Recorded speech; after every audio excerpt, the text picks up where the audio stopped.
First of all, we must have a lot of energy. You know, everyone's gonna go gay. You're gonna turn gay. On the back of a motorcycle with a little haircut. That we all have AIDS. Because we are out there. Recently I heard one. One of them. I mean, I work in retail.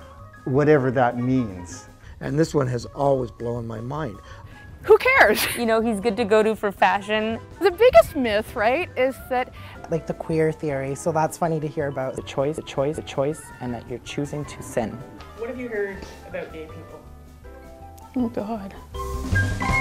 So for instance, you know, you read children in elementary school a picture book in which there are same-sex parents. This is going to turn kids gay, right? This is the big myth that everybody's afraid of.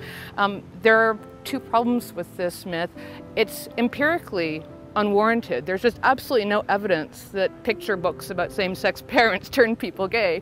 And the second problem is, who cares, right? Nobody ever worries that a particular kind of book is going to turn somebody engineer or something. That's just a way of being. Anytime a gay person, a gay character was in a movie or a TV show, they were either, you know, the joke, or they were a very tragic figure because, you know, their life would come to a tragic end or something horrible would happen, something of that sort. I think that's actually changed a fair bit in the media. It's not gone entirely.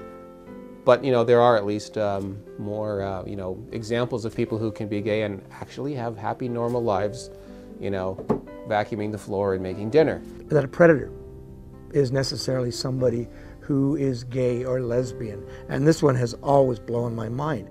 I've heard people be like, oh, if you're hanging out with the people that are like LGBTQ or whatever, or you're hanging out with the gay people, that you're gonna turn gay. Like that's the big thing, is you're gonna turn. If we didn't bring it up, it would never occur to a teenager to think about sex. If you talk about it, they're all, you know, everyone's gonna go gay because apparently being homosexual would be cool and fun.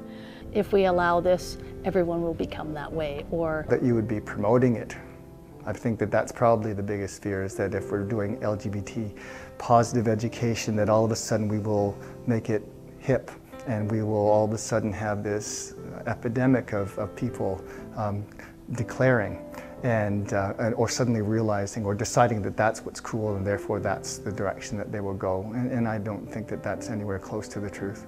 It's simply about affirmation and acceptance and education, and that's really what we're about. So that's our job, and it's our job as adults in this society to do that. And of course, nobody, no matter how much information you're given, is any more likely to be gay or straight. Like I could just be a very flamboyant straight person, which there are many people like that. Or, you know, girls who just like to dress like a boy. Like, I mean, you know, just because every girl that plays hockey, does that mean that they're a lesbian? No. Every guy that likes to go shopping, does that mean that they're a homosexual? No, but it's the stereotypes that people have placed in today's society.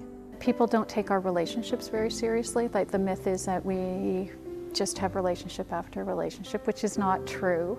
I think that lots of people are in long-term relationships and other people just think, isn't that nice that those two women live together? That we have a hard time being faithful to partners and that we don't stick with partners and that we must be just a little bit crazy in all of our life. So therefore we don't work like regular people, we don't look like regular people. No makeup, sensible shoes, short hair.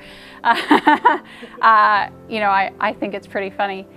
And I think those are the ideas they have, that the women are very masculine, the men are very feminine, and for sure those people are out there, but there's a whole spectrum out there. There's a whole spectrum of straight people, there's a whole spectrum of gay people. Just the over talked about cliches and stereotypes where, you know, every girl who's lesbian is on the back of a motorcycle with a little haircut, smoking up, and then any guy that's gay is staying home on Saturday nights listening to Liza Minnelli, dancing around in spandex. No, we're not going upstairs. We don't need to go upstairs. We don't need to see the bedrooms. No, we're fine. And I'm thinking, are you serious? Like, let's not go upstairs and see that. People who are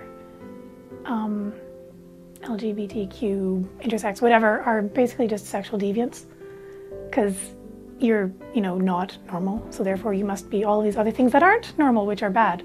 People, again, assume I'm asexual, so whatever. The community isn't ready is one of my favorites, because if we don't start doing this, how does the community ever get ready? Better to be able to get out there a good conversation in an open context, because you know they're going to be talking about it somewhere, and if they're not talking about it in a context, maybe with some responsible adults who can sort of steer them towards some real answers or some reality, then they're going to be making up their own realities. Or, I mean, there are lots of places for people to get ideas about sexuality these days, and they're not all great ones. I think the number one myth and fear that people have is that if you talk to young people about sexual orientation issues or gender identity issues, that they're somehow going to be turned into a gay person or a lesbian person or a transgender person. Every single shred of scientific evidence available shows that that has no impact on the development of sexual orientation in any direction or gender identity, that these things are wired in the brain prior to people being born.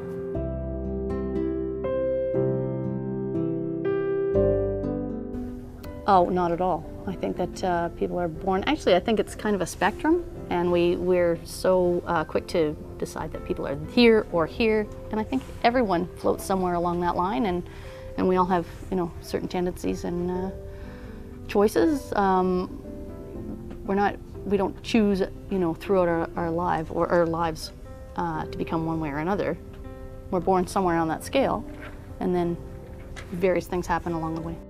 You're not going to heaven. You're not going to even be able to get up to the gates. God's not going to accept you because of how you're choosing to live.